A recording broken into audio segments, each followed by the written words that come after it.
Alright, hey guys, it's your friendly neighborhood Fun with AJ over here. I hope you guys are all doing well. I know it's been about, I think it's 8 months since I did a moto vlog. Something around there, 5 or 8 months, somewhere in between there. First of all, I hope you guys can hear me okay. I'm trying a new mic today in my helmet. It was recommended by a moto vlogger named Moto Noir. He's a NYC motorcyclist, moto vlogger. Yeah, I hope you guys can hear me okay. I got a shorter one. It's like, I think it's like 9 inches maybe. I had another one that was wrapping all the excess wiring in for a lavalier mic, and it was I don't know, probably like 6 feet of excess wire all wrapped in my helmet, and it was pretty annoying.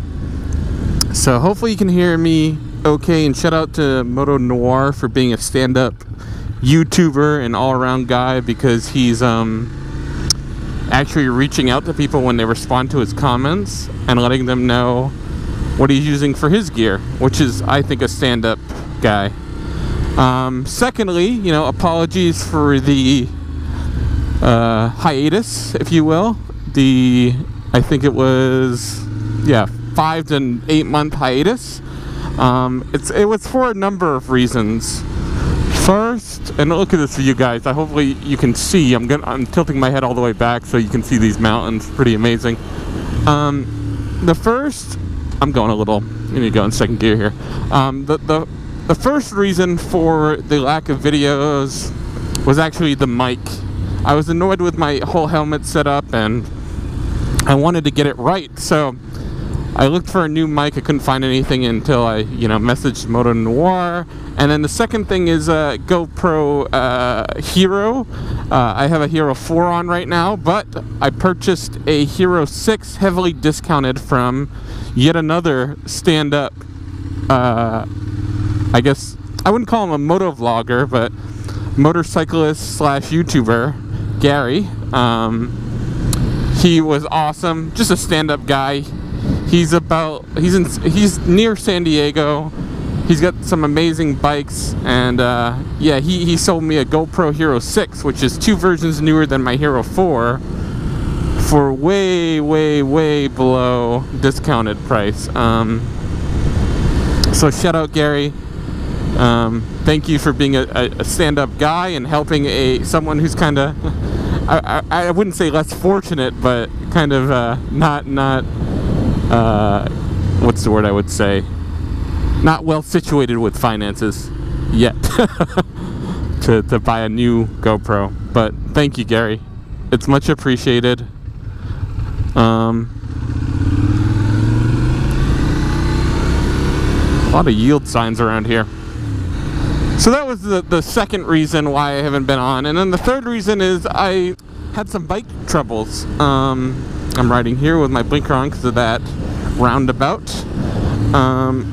I had several bike troubles. One was I needed my belts changed on my Ducati Monster, and if you guys know about Ducati Monsters, you know how much a belt change costs anywhere, let alone a dealership. So it was about $700 to repair the belts, put new belts on, check the cam tension, and I also needed new belt covers, which was another like $40, I think, each. Yeah, when I bought this Monster, it had like 800 miles on it, and it's like someone, I don't know, they let it overheat or something at one point. And I'm not saying, I mean, the thing is, all of these overheat, so yeah, I don't know how they got it to the point where my previous belt covers just melted off. When I had purchased the bike, they were all deformed and melted, but it was still running. I was at the point financially where I was like, hey, I need to spend the $700 to make sure this engine doesn't brick on me. And that's what I did. And that was a whole, if I'm going to be honest, that was a whole month debacle. I don't want to go into a long story, but I will say, guys, if you're a motorcyclist. Do repairs yourself because it's cheaper if you have the knowledge and the tools. Or if you don't have the knowledge and the tools, get a good dealership or garage that would treat you right, because finding a good mechanic is tough. I had a whole debacle with a Ducati Monster or Ducati dealership, and they broke my bike while repairing it. They dropped the engine for a belt job, which they say they didn't, but they clearly did. I saw all the evidence for it. And they broke my rear wiring harness. So as I was riding off with this beautiful beast, I got pulled over by the cops because my blinkers and tail light wasn't working. And I had to ride back to the dealership in a fury. Said, what happened? And they said, oh, you know, a clip's broken. We noticed that. We forgot to tell you. I was like, it was never broken before. You know how I know? Because I installed the tail tighty. So anyways, long story short, guys, find a good mechanic that you trust, because otherwise you're gonna spend a lot more money, a lot more time, and a lot more headache stress.